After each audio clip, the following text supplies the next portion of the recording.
All right, let's get into the details of this article because it's talking about the adjustments that Aaron Judge made. So we're going to get into it a little bit. Shout out Pete Fatsy, who got some shine in this article as well. Did you read this article? Did you go through it? We don't need to. We've talked about this enough just because this is what we do. We just talk about stuff like this. So let's talk about the adjustments. There's some conversation about timing. So Teacher Man, Rich, I'm going to call him Rich because I'm not going to call him Teacher Man. So he's talking about the adjustments that Aaron made, and some of the Aaron Judge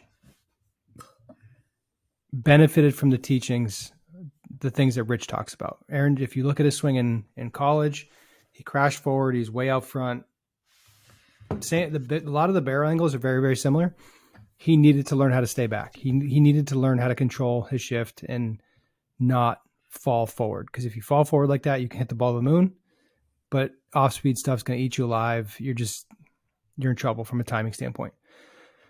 So there's probably like 2% of the hitting world even cares to go into this type of detail, but we're going to go there anyway.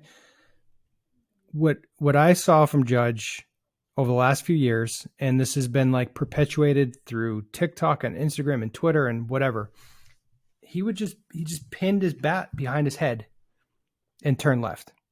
And if you get your scap pulled back and you circle your scap or whatever words you want to use, I don't care.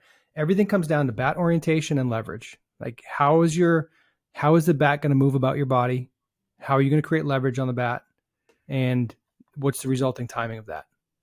That's all it is. And when he was getting the bat pinned behind his head and his scap is crazy pinched back, and then he's hanging on his back leg and snapping, like your swing is going to go left the entire time.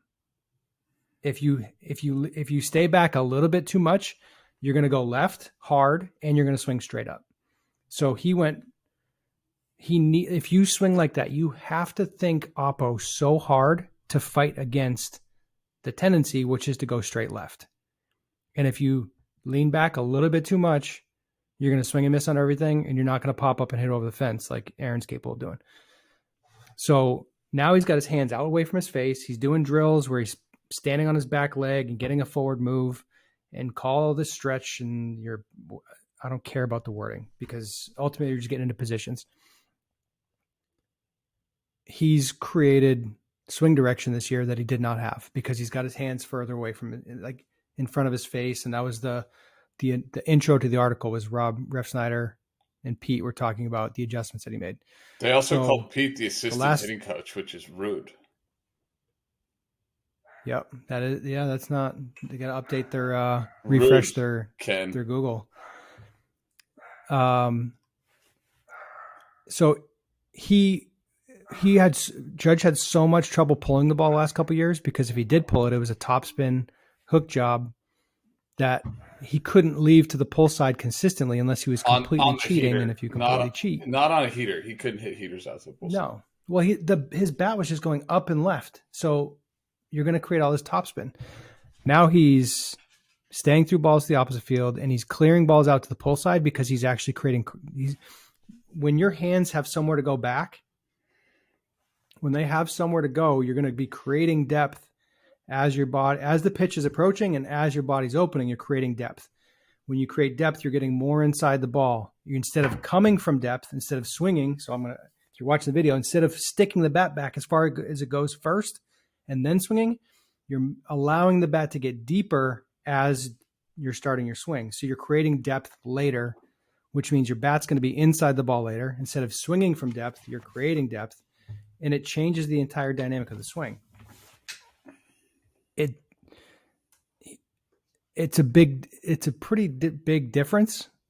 And then when he's talking about timing in the article, Rich is like, "Oh, you're ready to hit the ball when the ball's released. You can't do that if your hands are in front of your face. It's a dynamic move. It's the barrel's going back as your hips are opening. If your shoulders are going at the same time, you're in trouble. But the shoulders do need to work more up and down. And the barrel is going to be working back later. That creates direction. That creates depth. That creates timing. Creates path.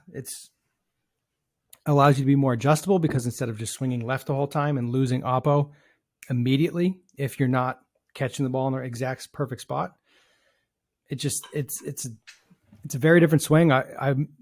We've talked about it a decent amount this year. It's been a pretty obvious change that his hands are in a much different position. That he's getting more forward. His swing is more downward as a result, which doesn't mean it's down. It just means it's less upward. He's had a great year, and kudos to Judge, and whatever influence Rich has had on him, good for him too.